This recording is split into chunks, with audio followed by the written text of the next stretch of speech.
Hello and welcome to the theElpyDimension. I am your guide, Elpy. Oh, and that's my dry mix. Why is it there? Okay. Today is the 17th of May, 2025. This is mixed worm bin number 4. The last time I was in here was on the 5th, so 12 days ago.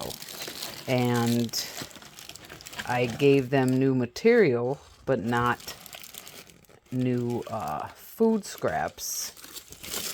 And we have a slug that clearly came in with the yard waste. And you clearly need to go somewhere else. Thought I saw maybe a baby slug. Yep. You guys can go be together. Okay, so there are baby worms on the bubble mailer. Now, I know that I need to stop using the bubble mailer if I want the worms not to be on top so that I can harvest this stuff on top. And I think, you know, part of my problem is I'm like, oh, well, you know, they like the bubble. Oh, there's worms on the bubble mailer. Yeah, well, we got to do something different. So if you haven't seen my last video from the 5th, I've been doing a really wonky harvesting job of this bin. It's a very large, great population, very healthy population. I've harvested 723 castings out of here, and that wasn't like there were so many cocoons. There were so many cocoons, and you guys, that's been like a month. Yeah, they're still in their little containers. We'll do something about that. But so this is a very healthy bin. That was literally probably half of the cocoons that were in the 4-pound harvest that I conducted over 2 different harvests. Yeah. So, oops, there's some breeding worms. Yeah, I'm gonna have to stop putting the bubble mailer on top because so what I did that was wonky was I've harvested like this portion, and then I came and I harvested like this pocket. So it's like this area right here that needs to be harvested. Oh, and I did sort of, there was a cocoon right here, spread the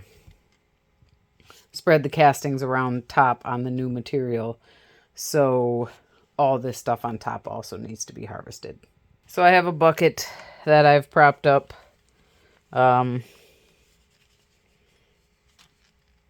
between these 2 bins here. And I'm just going to take all this stuff off the top.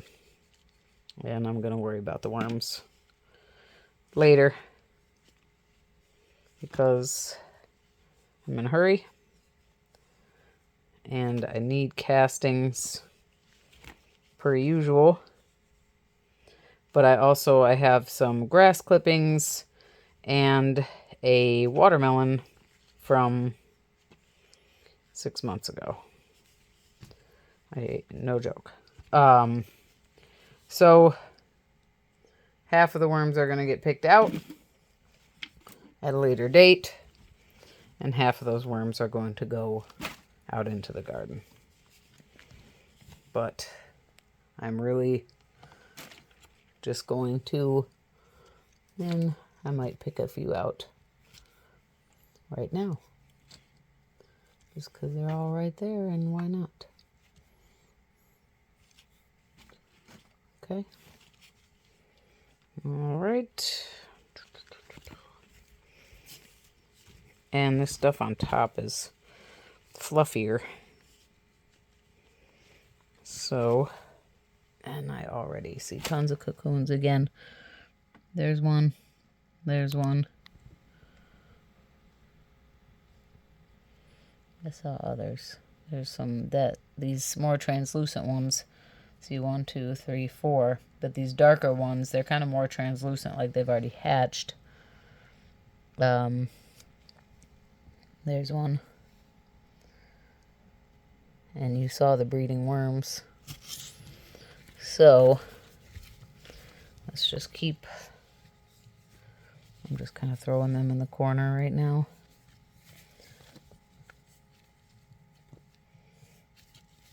Yeah, I'm just going to have to stop using the bubble mailer on top. I know they love it, and I've got to get past feeling, yeah, but they like it. Yeah, but we need to harvest, and they can have it back when I'm done, and they can just be in their material. You know, and I never used to use bubble mailers. I've always had blankets, but I've never used bubble wrap or plastic, and I've seen people using it. I just never have, and someone suggested to me once in my blue worm bin, you know, the blue worms love bubble mailers.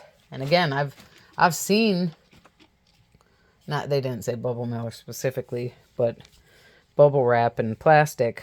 I've seen it used and done, and that, I guess that person making that suggestion was kind of like the tipping point for me that made me say, you know what, let's just go ahead. And plus I had all these Amazon bubble mailers that I'm like, you know, I don't need to get like specifically bubble wrap. I could just cut these mailers in half, these bubble envelopes, and do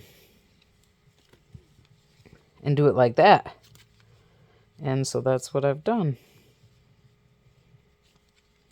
Okay. Where do I throw what? Start throwing worms in the castings bucket and castings in the corner. All right. Now what I say, this middle portion is mainly right what needs to be. Well, these castings on top look great.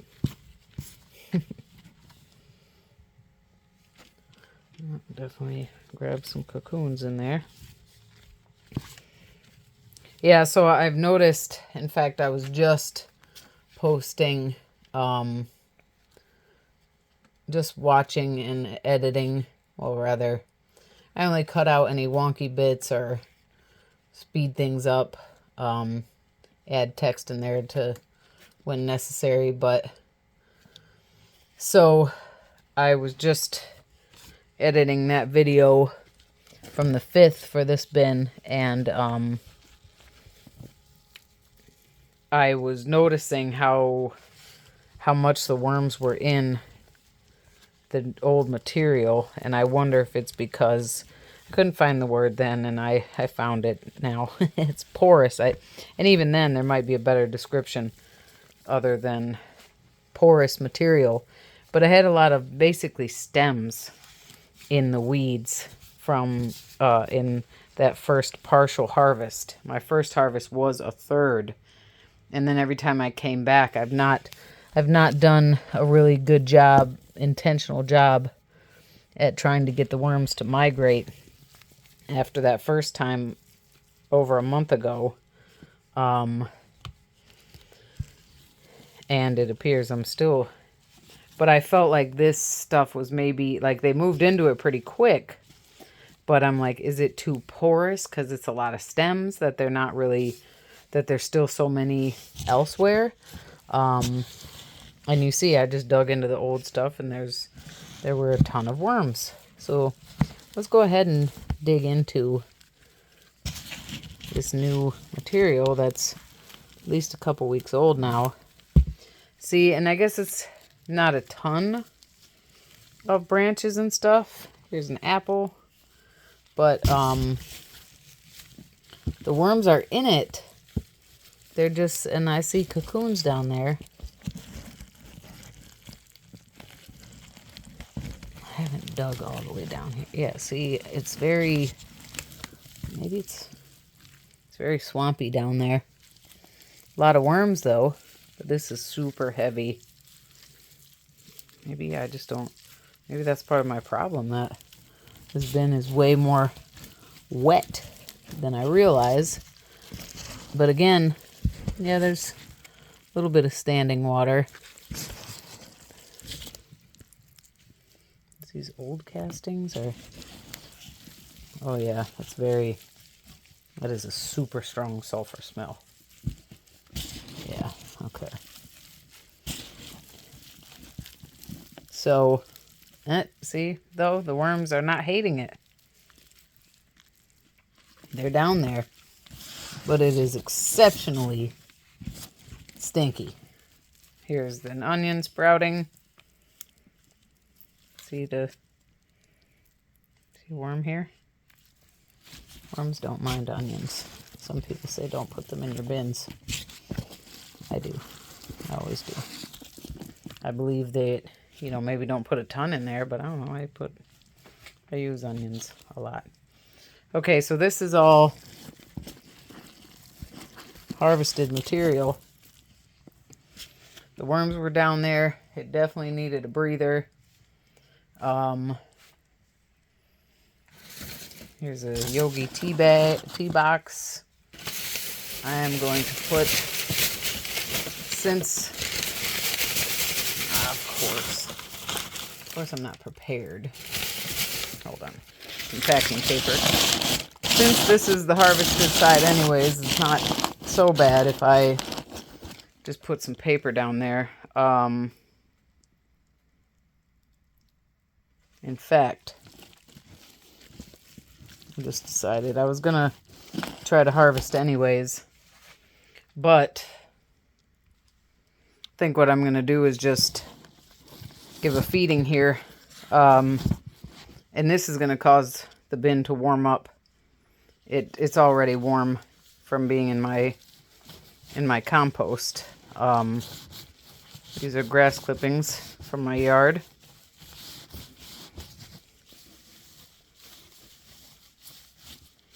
I know the worms are going to like this. Here's a couple of burdock leaves. We'll just leave those like that.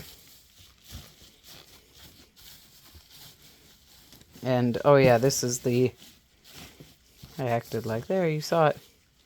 6-month-old watermelon.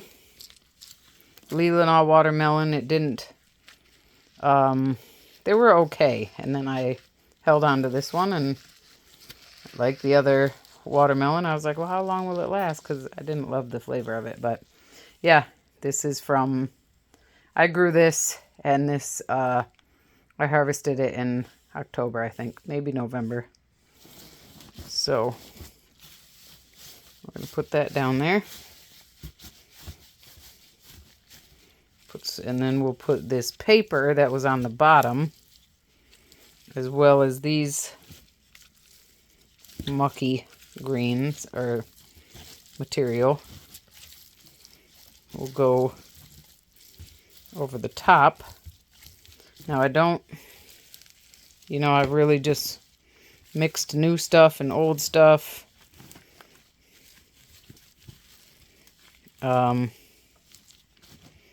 What am I doing?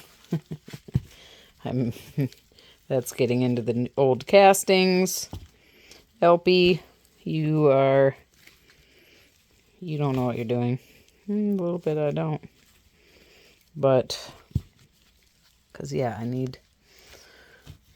okay, so I need to remember that this is the old pocket, and I did put old castings over top of everything.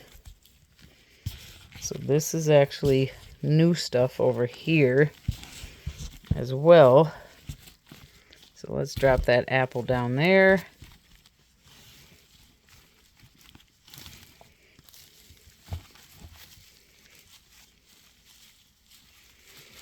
Now, I know it's not the nicest thing I did, that all this material was yummy and delicious down underneath there, and now I've brought it up to the surface and exposed it. But we will, well, okay, I said I'm not going to do the bubble mailer, but I still need to get the worms off of it.